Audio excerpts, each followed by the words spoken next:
The sea had always been the first sound Idris heard in the morning, a soft, unhurried breathing against the shore. It filled the cracks of the quiet town like an old friend who never asked for more than your presence. Idris loved that sound. Yet somewhere inside him, it carried a strange tension. Because every day, before he even stepped out of bed, he wondered who in the world had already done more than him, who had run further, built faster, achieved something worth talking about. He was a woodcraft artist, known for making delicate boxes carved with small, poetic patterns of waves and moons. His workshop stood at the end of a narrow street, where the houses leaned like tired elders. People admired his discipline, his precision, his habit of working before sunrise. They saw a man dedicated and focused, perhaps even gifted. But inside, Idris lived in a quieter storm. He studied the success of others, the way sailors studied the sky for storms. Whenever someone his age won an award or built a bigger shop, he felt an invisible weight press into his chest. Not jealousy. No, it wasn't that simple. It was a fear of being left behind, of losing a race no one had asked him to run. He believed purpose was something loud, something undeniable, something that others had to applaud for it to feel real. He believed strength was measured by pace, that healing only came after proving your worth, that peace was something you earned by outrunning your doubts. Yet every night, after the tools were put away and the lamps were dimmed, a question echoed softly. If this is success, why does it feel so thin? Idris didn't know it yet, but his story, the true one, was just beginning. And it would lead him somewhere comparison could never reach. The weeks that followed felt like sunlight slowly widening across Idris's life. His craft began drawing attention beyond the small coastal town travelers passed through and carried his wooden boxes to distant places, speaking of their beauty with warm admiration. A nearby city requested a small collection for a seasonal display, and Idris felt something bloom quietly inside him.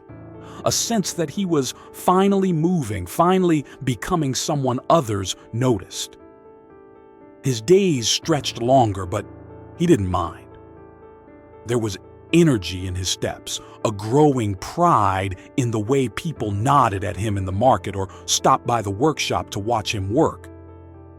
Each compliment seemed to confirm what he had long hoped, that discipline and effort were paying off, that he was, at last, catching up to the world he had been comparing himself to for so long.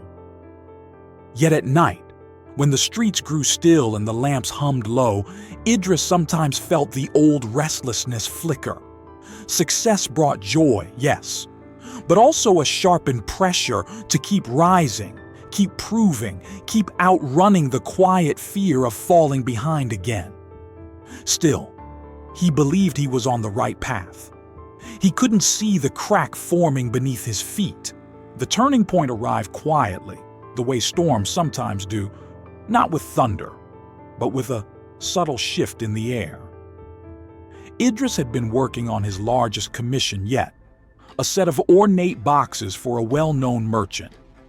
It was meant to elevate his name, to open doors he had only dared to imagine. But when the merchant arrived to collect the order, his face tightened. A single flaw, a shallow crack in one lid caused by a change in temperature, became the spark.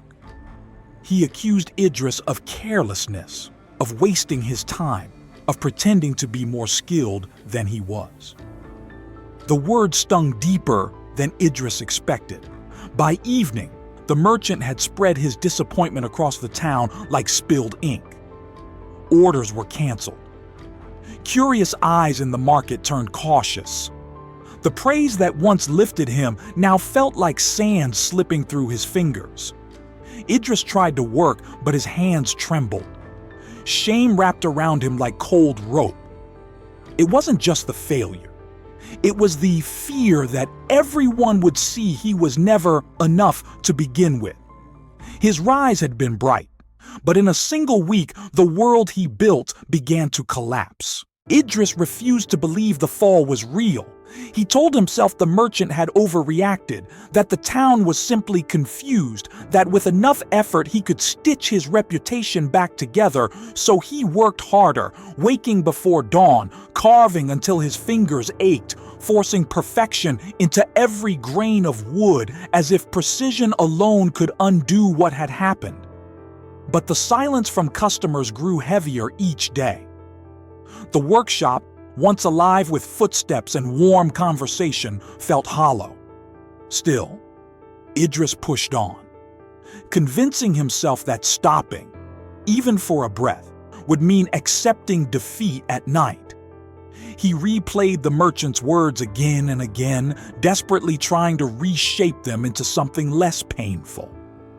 He clung to the version of himself he had been during the rise, certain that if he just kept moving, he could return to that glow, but denial is a quiet prison. He stopped visiting friends, stopped walking by the sea.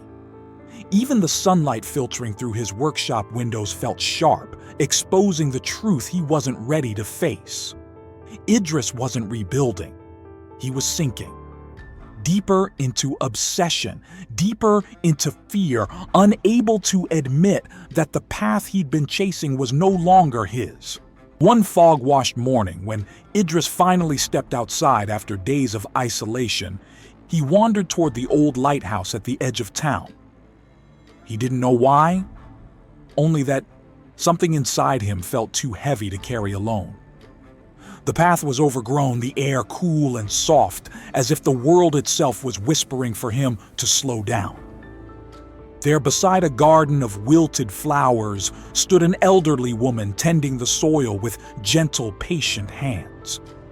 Her name was Layla.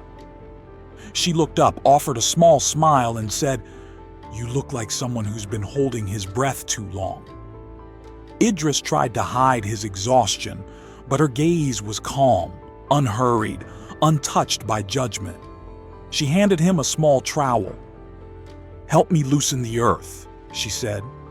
"Everything grows better when it stops fighting itself." They worked in silence, the kind that felt like rest rather than emptiness.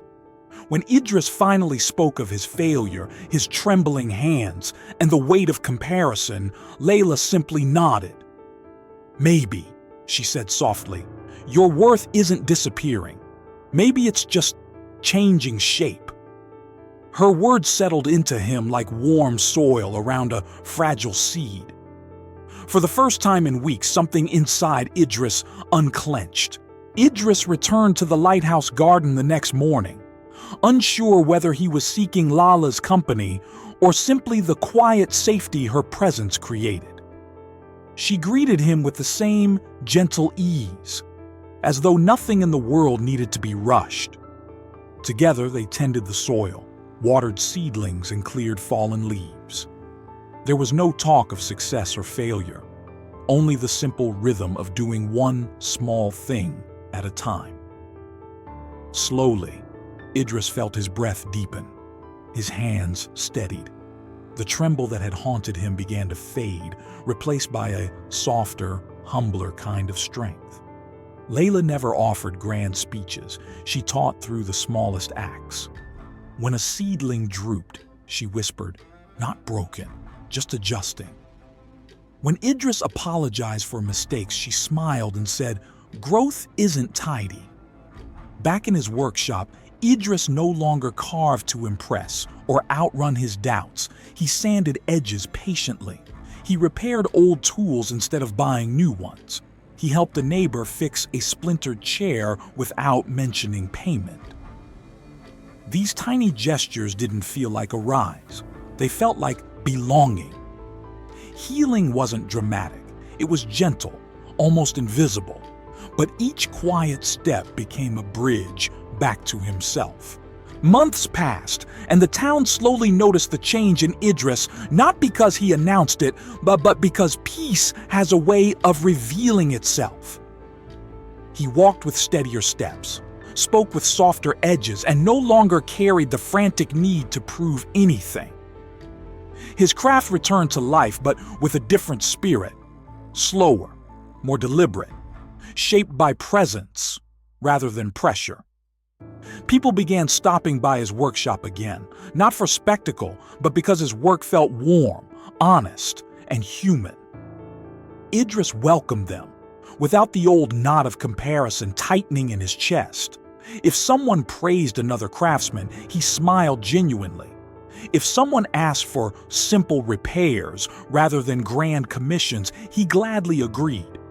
What once felt like a fall now seemed like a turning.